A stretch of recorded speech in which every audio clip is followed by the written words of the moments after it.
கலையாத கல்வி, குறையாத வயது, கபடு வாராத நட்பு, கன்றாத வளமை, குன்றாத இளமை, கழுவினி இல்லாத உடல், சலியாத மனம், அன்பு அகலாத மனைவி, தவறாத சந்தானம், தாழாத கீர்த்தி, மாறாத வார்த்தை, தடைகள் வாராத கொடை, தொலையாத நிதியம், கோணாத கோல், ஒரு துன்பம் இல்லாத நல்வாழ்வு. துய்யனின் பாதத்தில் அன்பு உதவி பெரிய தொண்டரோடு கூட்டு கண்டாய், அலையாடி அரிதுயிலும் ஆயனது தங்கையே, ஆதி கடவுரின் வாழ்வே, அமுதீசர் ஒரு பாகம், அகலாத சுகபாணி, அருள்வாமி அபிராமி தாய். அபிராமியோடைய அருளால் உங்கள் அனைவரையும் சந்திப்பதிலே பெரும் மகிழ்ச்சி.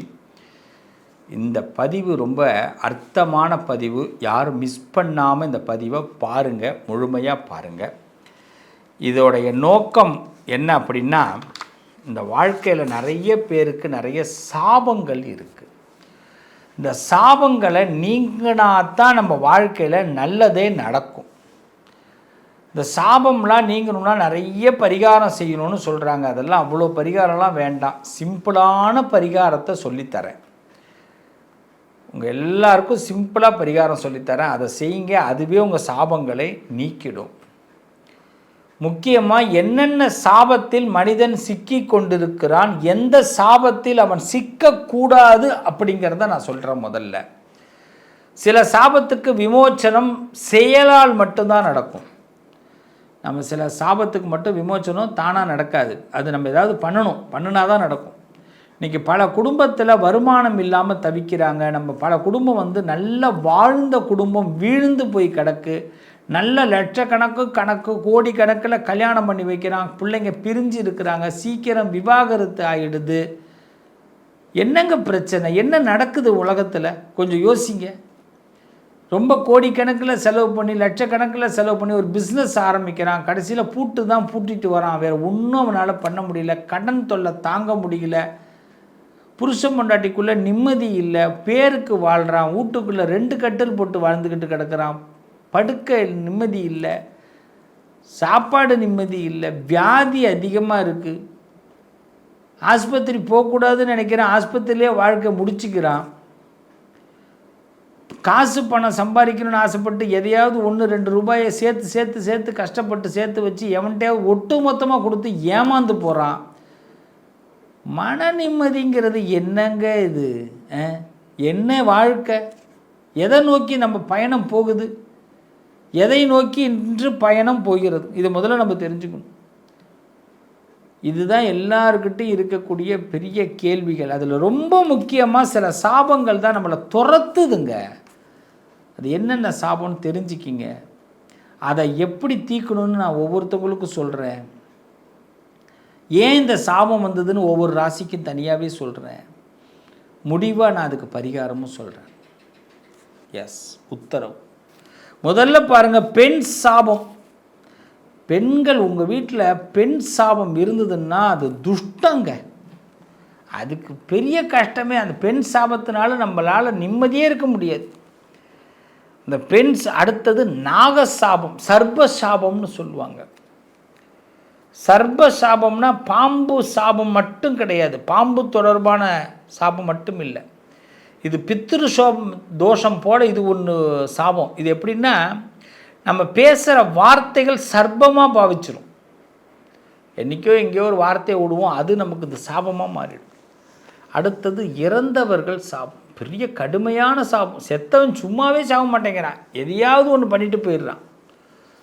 இந்த 3 சாபத்தை முதல்ல நம்ம கடந்துட்டோம்னா நம்ம வாழ்க்கை நிம்மதியாக இருக்கும். அதை எப்படி கடக்கலாம், அதுக்கு என்னென்ன பரிகாரம் அப்படிங்கிறத நான் தெளிவாக எல்லாமே விவரமாக சொல்கிறேன். பாருங்கள், நிச்சயமாக இது ஒரு யூஸ்ஃபுல்லாக இருக்கும். இந்த பதிவுக்கு பிறகு உங்கள் வாழ்க்கையில் நான் சொல்கிறத மட்டும் செய்யுங்க. ரொம்ப சிம்பிளாக செய்யுங்க. கண்டிப்பாக உங்கள் வாழ்க்கையில் 3 சாபங்களும் விலகி உங்கள் வாழ்க்கையில் ஒவ்வொரு ராசிக்காரர்களும் நிம்மதியாக இருப்பீங்க. இது வரைக்கும் உங்கள் வாழ்க்கையில் என்ன தடைப்பட்டிருந்தாலும், எது விளங்காமல் இருந்தாலும், ஏன்டா வாழ்க்கையில் எனக்கு நிம்மதியே கிடைக்காதாடா அப்படின்னு நினச்சிருந்தீங்கன்னா கூட அந்த நிம்மதி ஆண்டவன் ஏதாவது ஒரு வழியில் அதை கொடுப்பான். இதை கேட்குற உள்ளங்கள் எல்லாருக்கும் நிச்சயமாக நிம்மதி கிடைக்கும். நம்புங்க. வாங்க பார்ப்போம். மகர ராசிக்கு 3 சாபம். பெண் சாபம், நாகசாபம், முன்னோர்கள் சாபம். தீர என்ன பண்ணுறது, அந்த சாபம் வந்துருச்சுங்கிறத எப்படி கண்டுபிடிக்கிறது, அது தீர என்ன பண்ணுறது, தீர்ந்துட்டுங்கிறத எப்படி தெரிஞ்சுக்கிறது, இதான் பேச போகிறோம். முதல்ல பெண் சாபம் இருக்குன்னா மனசு ரொம்ப கடினமாகிடும். ரொம்ப லேசாக இருந்த மனசு ரொம்ப கடினமாகிடும். நமக்கே நம்மளை பிடிக்காது. அப்படின்னா மகர ராசிக்கு பெண் சாபம் இருக்குன்னு அர்த்தம். ரொம்ப கடினமாகிடும். யாரோ பொம்பளை நமக்கு சாபம் கொடுத்துருக்கான்னு அர்த்தம். சாபம் வந்துருச்சுனாலே நம்ம லைஃப்பில் டேமேஜ் ஏற்படும். ரொம்ப நல்லா பழகிற நட்பு விலகிடும். நல்லா பேசிக்கிட்டு இருக்கிறவங்க நம்மளை விட்டு விலகுவாங்க. நம்ம லைஃப் எவ்வளோ நல்லா இருந்ததோ சால்வாக இருந்ததோ இரிட்டேட் ஆகும். அப்படின்னா இது பெண் சாபம். இதெல்லாம் பெண் சாபத்துக்கு. கடினமான மனம். ஒரு விஷயம் பிடிக்காமல் செய்ய ஆரம்பிச்சிடும். வேலையாக பிடிக்கல, சாப்பாடாக பிடிக்கல, எல்லாமே வருத்தம். இது லைஃப்பில் இது மாதிரிலாம் இனிமேல் நடக்கக்கூடாதுன்ற அளவுக்கு வந்துடும். ரொம்ப விருப்பமாக வாழ்ந்த நம்மளுடைய வாழ்க்கையில் விருப்பமே இல்லாமல் போயிடும். அப்படின்னா பெண் சாபம் இருக்குன்னு அர்த்தம். அடுத்த நாக சாபம். ரொம்ப ஸ்லோவாக நம்மளோட வாழ்க்கை போகும். பிடிச்சி தள்ளுற மாதிரி இருக்கும். முன்னேற்றமே இருக்காது.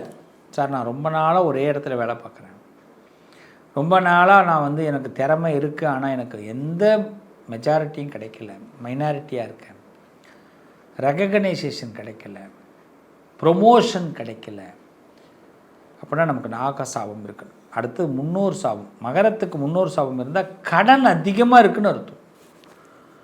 கடன் அதிகமாக இருந்தால் முன்னோர் சாபம் உண்டு. சார் கடன் தலைக்கு மேலே போகுது சார், சம்பாதிக்கிறேன் சார், ஆனால் கடன்காரனாகவே இருக்கேன் சார், கோடியில் சம்பாதிக்கிறேன் சார், ஆனாலும் கடன்காரனாக இருக்கிறேன் சார். அப்படின்னா முன்னோர்கள் சாபம் இருக்குன்னு அர்த்தம். ஸோ பெண் சாபம், நாக சாபம், முன்னோர்கள் சாபம் இதை சந்திக்கிறது எப்படின்னா கஷ்டம்தான். நல்லா இருப்போம், ஒரு பெரிய அதிகாரத்தில் இருப்போம், ஆனால் கஷ்டப்படுவோம். சுகமாக கோடீஸ்வரனாக இருப்போம், ஆனால் கஷ்டப்படுவோம். பதவியில் இருப்போம், அரசியல்வாதியாக இருப்போம், ஆனால் கஷ்டப்படுவோம். ஏன்னா அந்த சாபம்லாம் இருக்குது. இதை தவிர்க்கணுன்னா முதல்ல மனசோர்வை தவிர்க்கணும். மகரம் என்ன பண்ணணும்? மனசோர்வை தவிர்க்கணும். என்றைக்கு நீங்கள் ரொம்ப டவுன் ஆகுறீங்களோ உடனே இப்படி ஆகிடுங்க. நீங்கள் மட்டும் டவுன் ஆகாதீங்க. திடீர்னு ஒரு நாள் அவலட்சணமாக இருக்கிறதுக்கு தோணும். அது வேண்டவே வேண்டாம். லட்சணமாக இருக்கும். வீட்டில் இருந்தால் கூட லட்சணமாக இருக்கணும். சில பேர் ஆஃபீஸ் போகும்போது லட்சணமாக போவாங்க, வீட்டில் இருக்கும்போது அவலட்சணமாக இருப்பாங்க. வீட்டில் ஒரு சாதாரண ஜென்ஸாக இருக்கீங்க, ஒரு கைலி கட்டுறீங்க, ஒரு பனியன் போட்டுட்டு கைலி கட்டின்னு ஒரு பட்டை போட்டுட்டு இல்லை ஒரு சந்தன குங்குமம் வச்சுட்டு உட்காந்து, அவ்வளோதான். மனசு டீசெண்டாக இருக்கும், அப்படியே மெயின்டைன் பண்ணலாம். ஒரு பெண்ணாக இருக்கீங்க, இந்த நைட்டிலாம் பார்த்து போடுங்க. பெண்கள்லாம் போட்ட துணி, அழுக்கு துணியை திருப்பி தவிர்த்துருங்க. அவலட்சணமே வேண்டாம். அது திருப்பி திருப்பி நமக்கு சாபத்தை உண்டாக்கிக்கிட்டே இருக்கும். எஸ், ரொம்ப தீர்வு என்னென்னா சனி வழிபாடு. சனி பகவானை பிரத்யேகமாக வழிபாடு பண்ணுங்க. உங்கள் சாபங்கள் நீங்கணுன்னா மகர ராசிக்காரர்கள் திருநள்ளாறில் ஒரு தடவை நலங்குளத்தில் குளிச்சுட்டு, இந்த சனிப்பயிற்சிக்கும் இதுக்கே கனெக்ட் பண்ணாதீங்க, இதெல்லாம் விட்டுருங்க. இது நான் சொல்கிறது இந்த சாபம் விலகிறதுக்கு. திருநள்ளாறில் நலங்குளத்தில் குளிச்சுட்டு அங்கே சிவபெருமான் கோவிலில் போய் தர்பாரணீஸ்வரர் பிராணாம்பிகையை வழிபாடு பண்ணிவிட்டு சனீஸ்வர பகவான்கிட்ட சரணாகதி அடைஞ்சி, அதற்கு பிறகு மீண்டும் ஒரு தடவை தர்பாரணீஸ்வரர் தரிசனம் பண்ணி, கொடிமரம் தரிசனம் பண்ணி, யானைகிட்ட ஆசீர்வாதம் வாங்கி அன்னதானம் பண்ணிவிட்டு வாங்க, நல்லா இருப்பீங்க. உழைப்பு தான் உங்களுக்கு. உங்கள் உழைப்பை நிறைய பேருக்கு தானமாக பண்ணுங்கள். நிறைய பேருக்கு அன்னதானம் பண்ணுங்கள். உழைப்பு தானம். அதாவது சொல்லுவாங்க, ஃபிசிக்கலி மென்டலி இன்னொருத்தவங்களுக்கு நீங்கள் சப்போர்ட் பண்ணால் தான் உங்களுடைய பாவங்களே முதல்ல விலகும். உச்சநிலை அப்படிங்கிறது ரொம்ப பொறுமை தேவை. அப்போ தான் உங்களோட சோதனை தான் பொறுமையில் தான். நம்மளை சோதிப்பாங்க, இதுக்கு மேலே பொறுமையாக இருக்க முடியலடா அப்படிங்கிற மாதிரி இருக்கும். பொறுமை அதுதான் உச்சநிலை. சோதிப்பான், அந்த பொறுமையில் தான் சாதிப்பீங்க. சகிப்புத்தன்மை ரொம்ப வந்துடும் மகர ராசிக்கு. சகிப்புத்தன்மை அப்படின்னா நல்ல பாடத்தை ஆண்டவன் எடுத்து கொடுத்துட்டான்னு அர்த்தம்.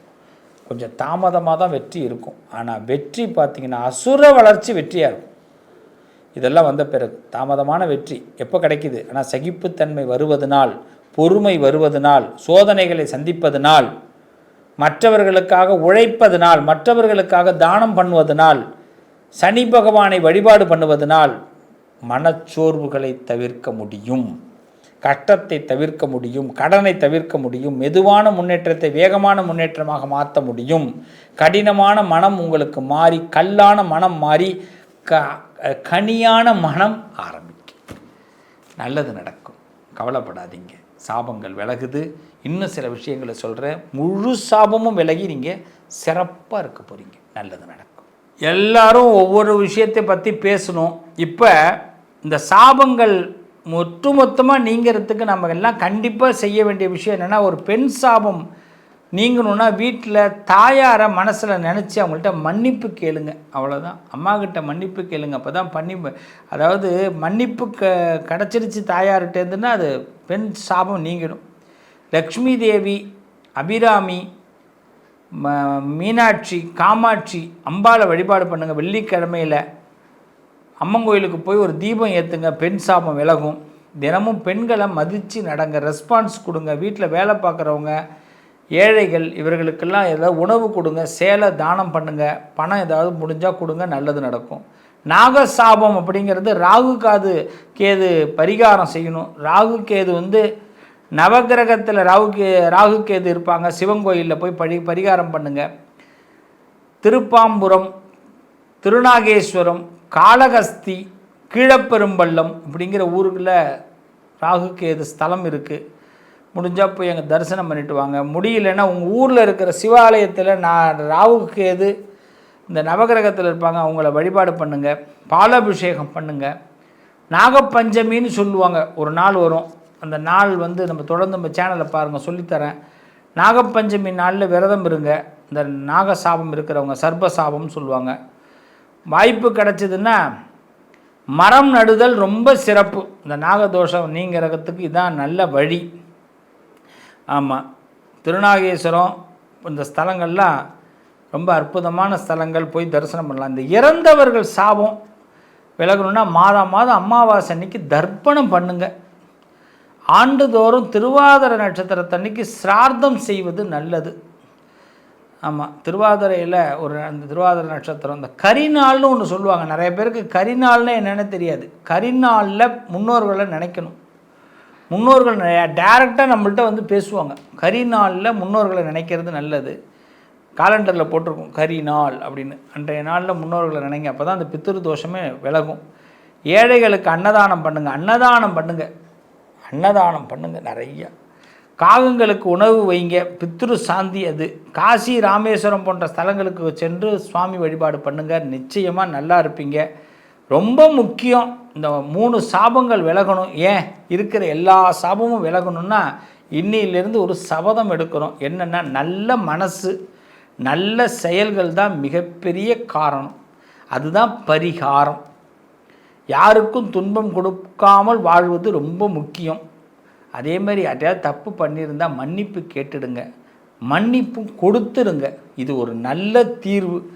5 நிமிஷம் தியானம் பண்ணுங்க. 5 நிமிஷம் டெய்லி மன அமைதிக்காக டெய்லி 5 நிமிஷம் தியானம் பண்ணுங்கள். நமசிவாயா அப்படின்ற மந்திரத்தை ஜபமாக சொல்லுங்கள். பெருமாள் தான் பிடிக்கும்னா நாராயணான்னு சொல்லுங்கள். ரொம்ப பேருக்கு எல்லாருக்கும் உதவி பண்ணுங்க. இதை மட்டும் செஞ்சுட்டு வாங்க. கண்டிப்பாக இந்த சாபங்கள்லாம் விமோச்சனமாகி உங்கள் வாழ்க்கை தரித்திரம் விலகி நல்லா இருப்பீங்க. நல்லது நடக்கும். உங்கள் அதிர்ஷ்டத்திற்கான தீர்வு: கல்வி, பதவி, யோகம், தொழில் வளர்ச்சி பெருக. ஜாதகம், வாஸ்து, திருமண பொருத்தம் பார்க்கவும், பிரசன்னம் கேட்கவும். Positive lion doctor Sivasri Manikanda Sivam. தொடர்பு கொள்ள வேண்டிய வாட்ஸ்அப் எண் 7904137178.